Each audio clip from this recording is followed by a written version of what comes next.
Sambitin mo lamang ito bago kayo matulog sa gabi upang ikaw lamang ang kanyang mamahalin ng buong puso at ikaw lamang ang kanyang itatangi. Hello mga guys, kumusta kayo? Panibagong araw, panibagong video na naman tayo. And sa araw na ito ay sana namang video ang aking tuturo sa inyo na simpleng gabay o simpleng pamamaraan na makakatulong sa atin. At bago ang lahat, gusto ko lang mag-disclaimer sa mga taong hindi naniniwala at hindi gusto ang mga kagaya nitong video. Please skip this video and maghanap kayo ng videos na gustong gusto nyo dahil ang video na ito ay para lamang ito sa mga taong naniniwala and gusto mag-try. Sa lahat po ng mga nagko-comment po dito sa aking video dito sa loob ng aking channel, mag-iingat sa lahat ng mga nagre-reply sa inyo na dinadala kayo sa kanilang WhatsApp and imo app upang makaiwas po tayo sa scam. So, ayan po. Sambitin mo lamang ito sa gabi bago kayo matulog upang kayo lamang ang kanyang itatangi. So ito ay pwedeng gawin sa parihas sa ang kasarian, babae ito babae, and lalaki ito lalaki. Siyempre naman sa ating babae at lalaki na mag-partner. And pwedeng mo itong gawin kahit na kayo ay magkalapit at magka-LDR sa isa't isa. The best mo itong gawin lalo na kapag kayo ay magka-LDR dahil kinakailangan natin na tayo lamang ang laging isipin, tayo lamang ang laging mamahalin ng ating partner dahil ayaw natin na mawala siya sa buhay natin. Dito ay wala ka ng kailangan ng materialis. Ang kailangan mo lamang dito, siguraduhin isang inyong sarili.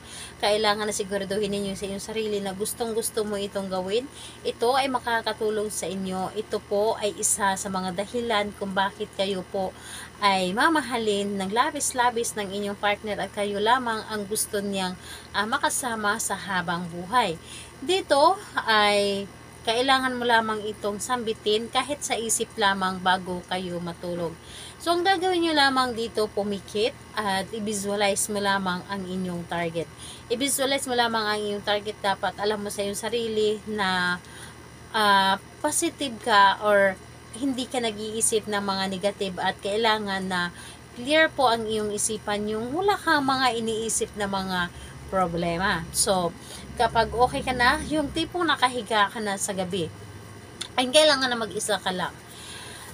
Habang nakahiga ka sa gabi, o nakahiga ka na sa iyong higaan, pumikit ka lamang at isipin mo na may buong pagmamahal yung partner ninyo, na buong, or isipin mo siya ng buong puso.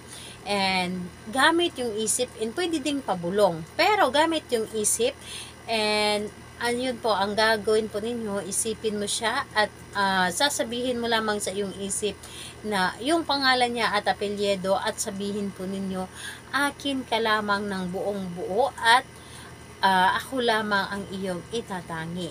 So, pangalan niya, apelyido, akin ka lamang ng buong buo at ako lamang ang iyong itatangi. So, paulit-ulit mo yung sasabihin ng siyam na beses. So, siyam na beses po yung pangalan niya at apelyido, akin ka lamang ng buong buo at ako lamang ang iyong itatangi. So, yun po ang inyong sabihin o sambitin kahit yung isip nyo lamang ang inyong paganahin.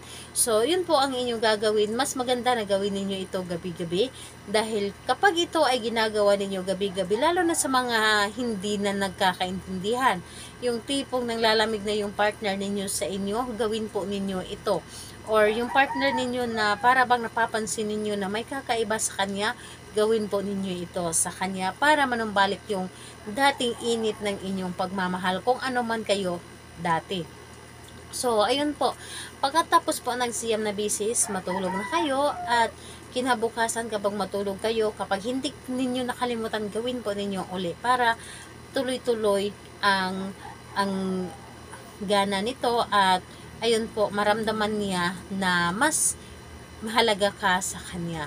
So, ayun po sa lahat po ng mga gustong magpa-shoutout, mag-comment lamang sa baba para ma-shoutout ko kayo sa next video. And sa lahat po ng mga gustong magtanong, mag-comment lang din po sa baba para ma-replyan ko din po kayo. Salamat po sa inyo. Bye-bye everyone. God bless us all.